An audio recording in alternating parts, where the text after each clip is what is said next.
Proclamação do Evangelho de Jesus Cristo, segundo João. Glória a vós, Senhor.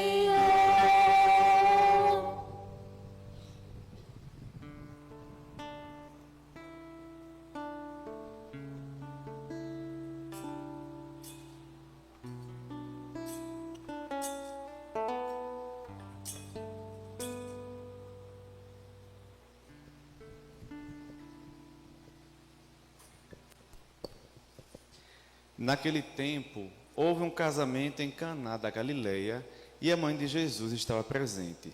Também Jesus e seus discípulos tinham sido convidados para o casamento. Como o vinho veio a faltar, a mãe de Jesus lhe disse: eles não têm mais vinho. Jesus respondeu-lhe: mulher, por que dizes isto a mim? Minha hora ainda não chegou. Sua mãe disse aos que estavam servindo: fazei o que eles vos disser. Estavam 6 talhas de pedra colocadas aí para a purificação que os judeus costumavam fazer. Em cada uma delas cabiam mais ou menos 100 litros. Jesus disse aos que estavam servindo: enchei as talhas de água. Encheram-nas até a boca. Jesus disse: agora tirai e levai ao mestre-sala. E eles levaram. O mestre-sala experimentou a água que se tinha transformado em vinho. Ele não sabia de onde vinha, mas os que estavam servindo sabiam, pois eram eles que tinham tirado a água. O mestre-sala chamou então o noivo e lhe disse: todo mundo serve primeiro o vinho melhor, e quando os convidados já estão embriagados, serve o vinho menos bom. Mas tu guardaste o vinho melhor até agora. Este foi o início dos sinais de Jesus. Ele o realizou em Caná da Galileia e manifestou a sua glória, e seus discípulos creram nele. Palavra da salvação. Glória a vós, Senhor. Ave Maria, cheia de graça, o Senhor é convosco. Bendita sois vós entre as mulheres, bendito é o fruto do vosso ventre, Jesus. Santa Maria, Mãe de Deus, rogai por nós, pecadores, agora e na hora de nossa morte. Amém. Meus irmãos e minhas irmãs, Deus, na sua infinita misericórdia e sabedoria, preparou os textos já da semana passada até essa semana, todos voltados à oração, à prece.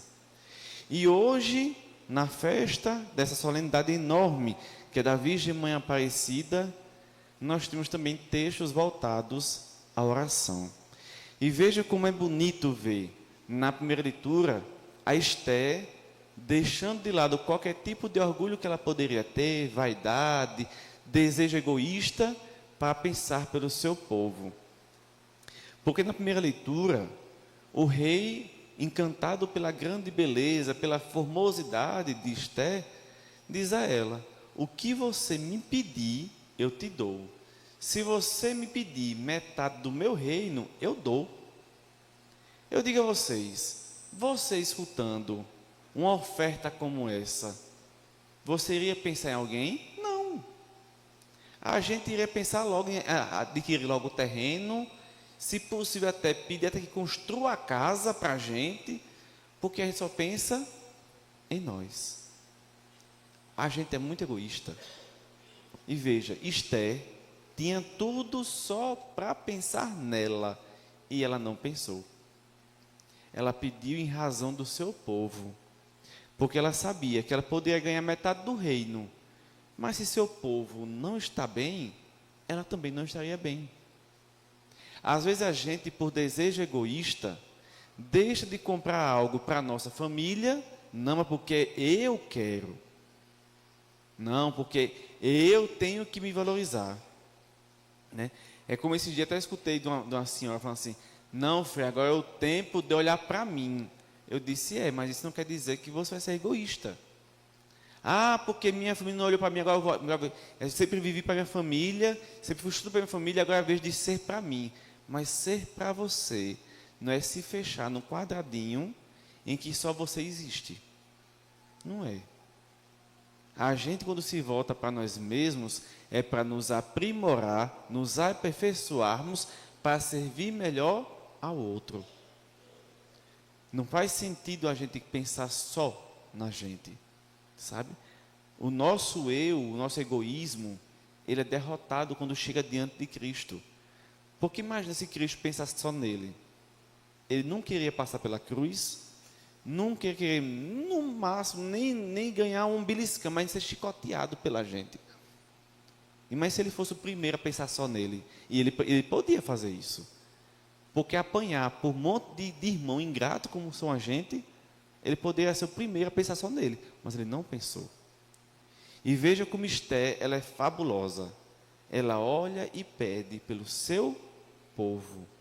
Ela não pede por ninguém, ela pede pelo seu povo. Vamos lá. Isso aí vocês não me respondam, pelo amor de Deus. Quantas vezes você em casa dobrou o joelhinho, ou aqui na capela mesmo, dobrou o joelhinho e pediu pela comunidade? Quantas vezes dobrou o joelhinho e falou assim: Senhor, hoje as preces não é por mim não.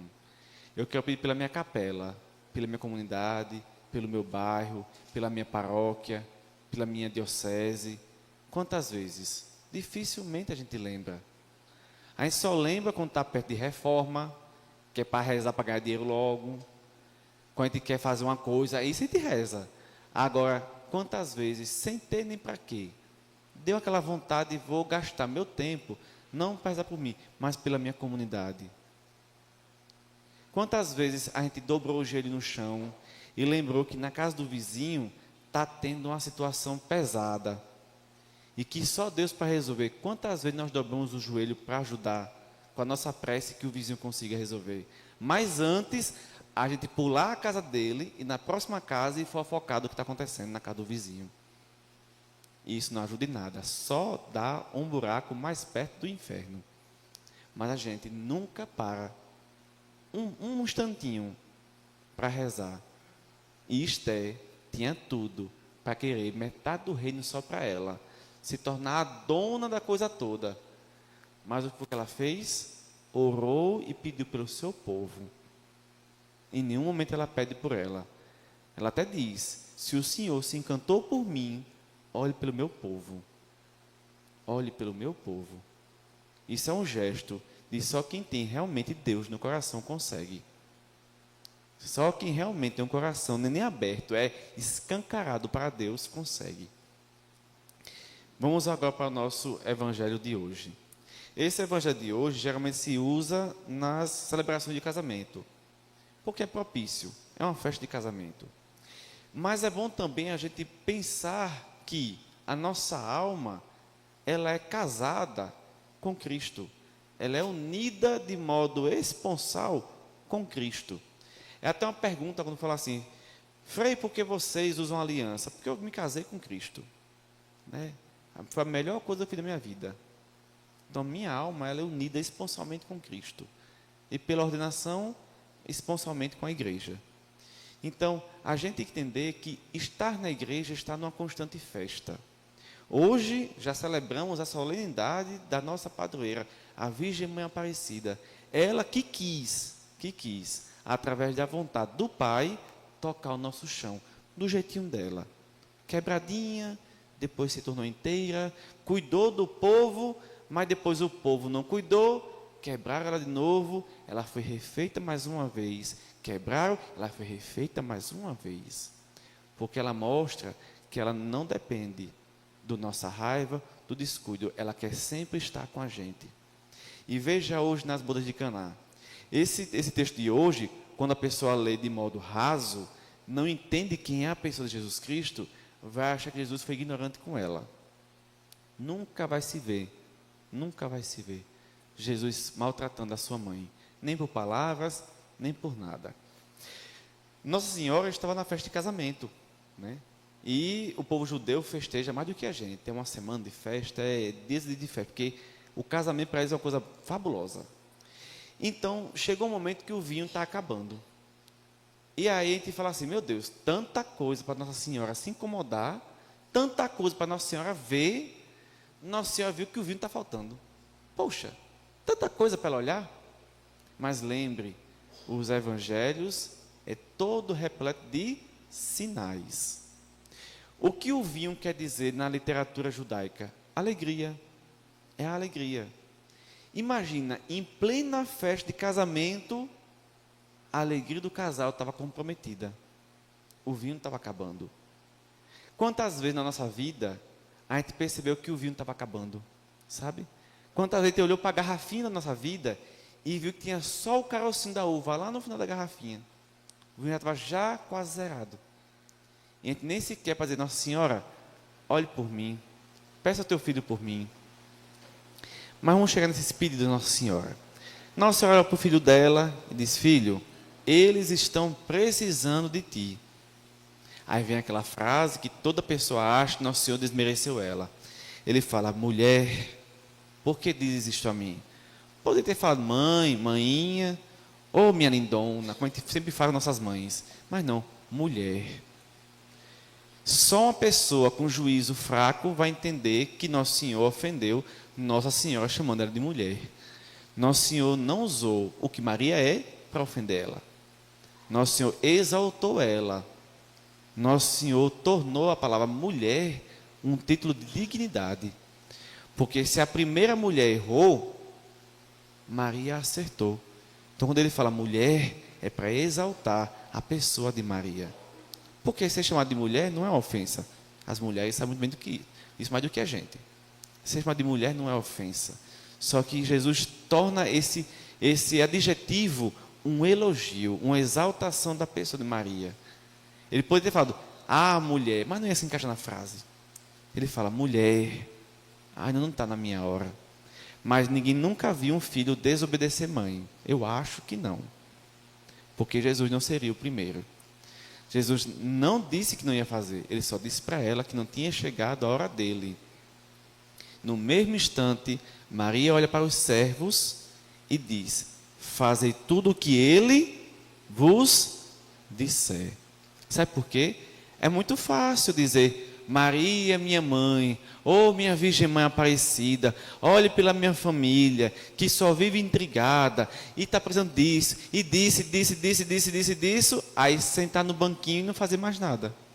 É muito fácil. É muito fácil olhar para a nossa Maria, passe na frente, abre portas e portões. É muito fácil. É muito fácil colocar Nossa Senhora para resolver os BO que a gente criou na família. É muito fácil sentar e pedir que ela resolva tudo, sabe? A gente criar as confusão em casa e pedir para ela resolver. É muito fácil. Mas Nossa Senhora, como mãe educadora que ela diz o quê? Faze tudo o que ele vos disser. Nós apresentamos a ela o vinho da nossa vida, que está acabando, ou está ali meio comprometido. Mas ela disse, eu vou dizer ao meu filho, mas também sente para escutar o que ele quer de você. Sabe por quê? Eu vou repetir isso sempre, até um dia a gente entender. Muitas vezes, a graça que pedimos a Nossa Senhora só não é alcançada, não é porque ela não escutou. Não é porque Nossa Senhora tem muitos filhos para cuidar. É porque a primeira barreira, o primeiro obstáculo que a graça precisa para ser concretizada na nossa vida, somos nós mesmos. Nós pedimos uma graça para a nossa família e não percebemos que nós somos a primeira parede que impede da graça chegar. Às vezes, a gente precisa pedir, mas também sentar e dizer, Maria, o que o seu filho tem para dizer a mim?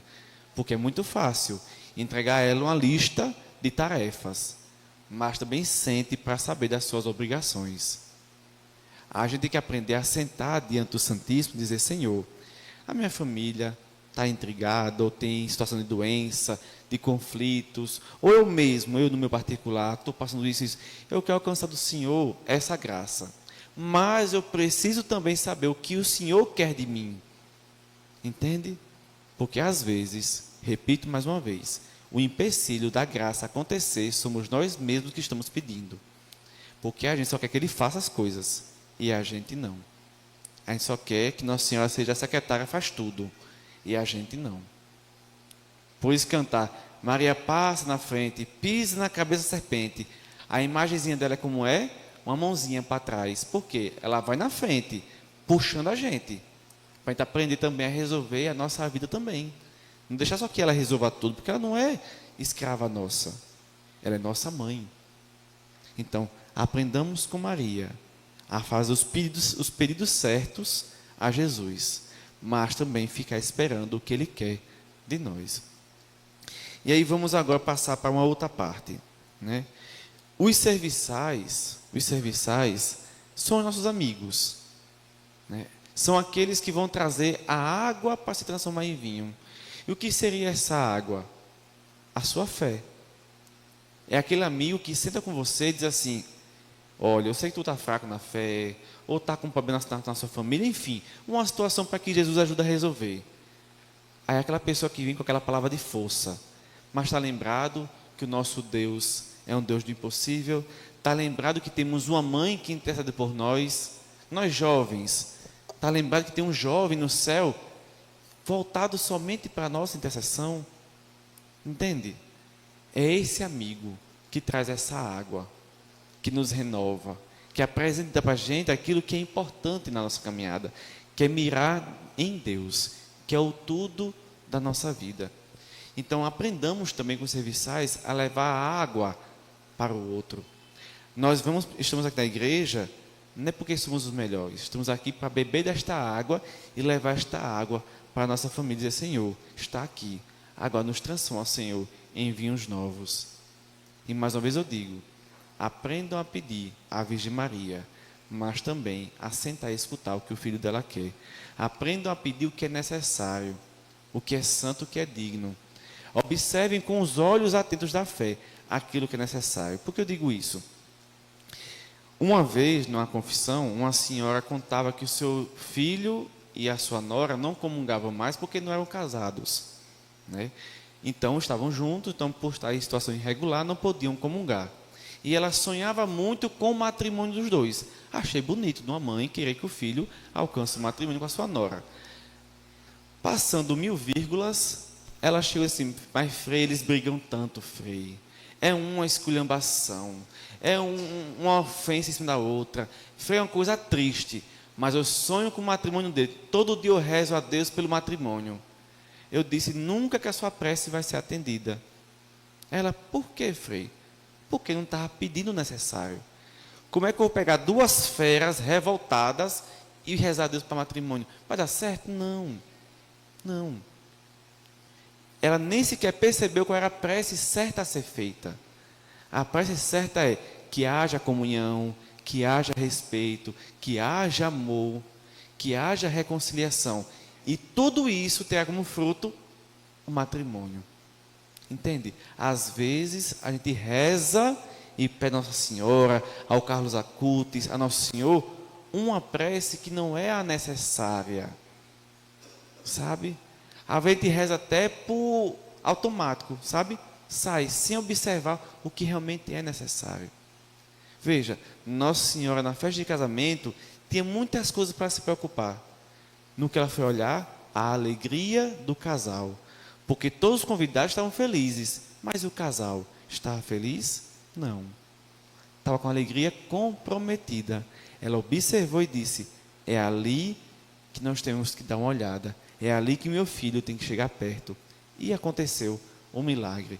O vinho se renova, a alegria se renova, a festa do casal continua. O que adianta? Todos felizes e o casal não. Entende? Então, na vida, aprendamos a pedir aquilo que realmente é justo e necessário. Não aquilo que nossa cabecinha acha que é, mas aquilo que é justo e necessário para a nossa caminhada e para a caminhada da nossa família. Quer ver uma coisa? Frei, só eu vou para a igreja, ninguém na minha casa vai.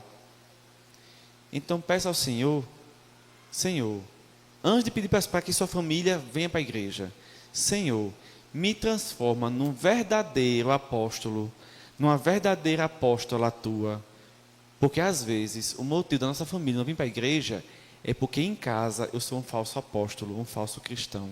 Mas eu rezo para eles virem, mas não rezo para eu ser o sinal ou a seta que aponta o caminho da igreja. Porque às vezes, como eu disse, a gente reza por intenção, mas nós mesmos somos o primeiro obstáculo. Eu rezo para minha família vir para a igreja, mas quando eu volto da igreja para minha família, eu ofendo todo mundo. Como é que eles vão para a igreja, se eu não dou exemplo de igreja? Então, perceba na nossa vida, se a graça que eu tanto peço é realmente a necessária. Se aquilo que eu estou pedindo realmente é o hoje, o exigido de Deus para mim. Ou se eu estou pedindo só por costume de pedir. Então, aprendamos com Maria, a observar a situação e perceber, ali sim está o que eu devo pedir, porque é justo e necessário para mim e para aqueles que me rodeiam. E que o Beato Carlo Acutis, ele que era um jovem, tinha tanta coisa para se preocupar, tanta coisa para se envolver. Qual foi a preocupação dele? Que Cristo Eucarístico fosse conhecido, amado e adorado por todos, ao ponto de gastar seu tempo em recolher os milagres eucarísticos, para que o mundo conhecesse que verdadeiramente na Eucaristia Cristo está. Porque até hoje muitos católicos de missa diária ainda não compreenderam que Cristo está na Eucaristia. A gente ainda não percebeu que Cristo está na Eucaristia. Por quê? Porque eu vou por automático e não sabendo. Mas este menino tão novo, ele tinha tanta consciência, que bem novinho convenceu a igreja de dar a ele a primeira Eucaristia, porque ele tinha consciência de que na Eucaristia não simboliza a Cristo, mas ali está Cristo, ali é o próprio Cristo. Então, que tenhamos essa fé, assim como este jovem menino, que não fez nada demais, só foi um jovem cristão. Não fez o céu mudar de cor, não estalou o dedo e saiu fogo, não. Ele foi um jovem cristão. E para muitos, um sinal que apontava que o caminho certo é Cristo. Louvado seja nosso Senhor Jesus Cristo.